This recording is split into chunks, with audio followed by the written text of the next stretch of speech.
Hi guys, അപ്പോൾ Coimbatore വ്ളോഗിൻ്റെ last video ആണ് കേട്ടോ. ഇനി ഇട്ട് കഴിഞ്ഞാൽ എന്തായാലും തല്ലിക്കൊല്ലുമെന്ന് എനിക്കറിയാം. അപ്പോൾ ബാക്കി ഇത്രയേ ഉള്ളൂ. അപ്പോൾ ഇതും കൂടെ കണ്ടിട്ട് പൊക്കോ. അപ്പോൾ ഞങ്ങൾ രാത്രി ഒരുപാട് നേരമായിട്ട് അപ്പോൾ കേക്കൊക്കെ മുറിച്ചിട്ട് ക്രിസ്മസ് അല്ലേ, അപ്പോൾ അതൊക്കെ മുറിച്ചിട്ടാണ് ഞങ്ങൾ വന്നത്. 8 മണിയായിട്ടാണ്. അപ്പോഴാണ് ബോധം വന്നത് പാലക്കാട് പോകണം എന്നുള്ളത്. പിന്നെ പെട്ടെന്ന് ഞങ്ങൾ താഴെ ഇറങ്ങിയത് വെറുതെ പോകാൻ പറ്റില്ലല്ലോ, എന്തായാലും മാമിൻ്റെ ഹോട്ടലൊക്കെ തുറന്നതല്ലേ.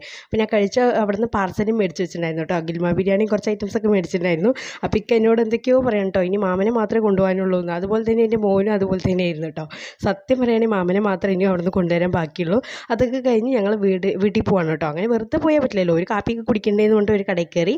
അങ്ങനെ മക്കളുടെ പണി തുടങ്ങി, ഞാൻ എൻ്റെ പണി തുടങ്ങി കേട്ടോ. ഞാൻ ഇവിടെ കണ്ടതൊക്കെ നോക്കി വെക്കുകയാണ്. എനിക്കിഷ്ടമുള്ളതൊക്കെ നോക്കി വെച്ച് പോകുമ്പോൾ മേടിക്കാമെന്ന് പറഞ്ഞിട്ട് കുറേ നോക്കി വെച്ചു. അങ്ങനെ കാപ്പി ഒന്ന് വായിൽ വെച്ചിട്ട് പൊള്ളി. ഇന്നത്തെ ദിവസം ഭയങ്കരം എനിക്ക് വായിൽ വെക്കണമൊക്കെ പൊള്ളുകയാണ് കേട്ടോ. എന്നിട്ട് ഞാൻ ആരെങ്കിലും കണ്ടോന്ന് നോക്കി, ആരും കണ്ടില്ല. അപ്പോൾ അങ്ങനെ ഡീസൻറ്റിലിരുന്നു. പിന്നെ വായി നന്നായിട്ട് പൊള്ളിയിട്ട് അപ്പോൾ കുറച്ച് നേരം ടോയ്സ് വെച്ച് കുറച്ച് നേരം എന്തൊക്കെയോ കാണിച്ചിരുന്നു. കാരണം വായി പൊള്ളിയത് പെട്ടെന്ന് കാപ്പി കുടിക്കാൻ പറ്റില്ലല്ലോ. പിന്നെ കുറച്ച് ആറ്റിയിട്ടാണ് ഞാൻ കുടിച്ചത്. അപ്പോൾ അതൊന്നും ആരും അറിഞ്ഞിട്ടില്ല. പിന്നെ പോട്ടെ, ഞാൻ അങ്ങനെ കാപ്പിയും കുടിച്ചു.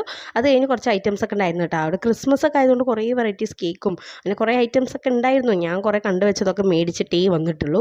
കാരണം എനിക്ക് അങ്ങനെയാണ് കോയമ്പത്തൂരത്തെ ഐറ്റം ഭയങ്കര ഇഷ്ടമുണ്ട്. ഇവിടെ എന്താണെന്ന് അറിയില്ല, കേരളത്തിൽ കിട്ടാഞ്ഞിട്ടൊന്നുമല്ല, അവിടെ പോയി കഴിഞ്ഞാൽ അങ്ങനത്തെ ഐറ്റംസൊക്കെ എനിക്ക് ഭയങ്കര ഇഷ്ടമുണ്ട്. അപ്പോൾ ഇരട്ടിക്കട അൽവയൊന്നും വാങ്ങിച്ചില്ലെങ്കിലും കുറച്ച് ഐറ്റംസൊക്കെ ഞാൻ മേടിച്ച് വന്നു. പിന്നെ എൻ്റെ മക്കൾ അവിടെ നിന്ന് വരാൻ കുറച്ച് ബുദ്ധിമുട്ടി കേട്ടോ. അതൊക്കെ കഴിഞ്ഞ് വന്നപ്പോൾ എൻ്റെ ഒരു കട കണ്ടു.